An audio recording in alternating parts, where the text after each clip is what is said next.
Good day sa inyo mga malilibog. Kuya Fritz Motor Vlog nga pala. So for today's video, habang gumagala tayo dito sa bypass road ng Lipa, may nakita tayong mga nagpapainit na ng puwet nila. Dahil malapit ng Barako Fest dito sa Lipa, Batangas. Yan ay simula March 14 hanggang 16. 3 araw yan, dire-diretso.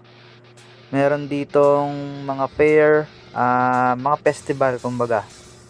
Music Fest, Car Show and Motor Show Fest, Esports Fest, Content Creators Fest, Art Fest, Play Fest, Drip Fest, Dirt Fest, Sports Fest, Food Fest, at Trade Fest. So sa 3 araw na yan, napakadaming magagawa at napakadaming pupuntang mga content creators at mga artista na napapanood nyo sa Facebook, YouTube, Instagram, TikTok at TV.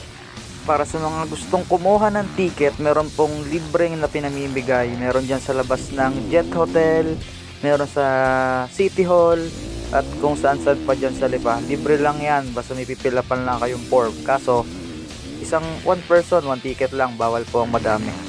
At kung gusto mo naman na magandang pwesto, nandun ka sa unahan, VIP, kumbaga, VIP kung tawagin. Meron pong nabibiling ticket sa SM Cinema, sa SM Lipa City, na worth 800 to 1,200 each ticket. So siya, tama na muna, panoorin muna natin to. At ako'y nagagalingan din sa nakapulang motor na rin. Ang pagkakahusay naman eh.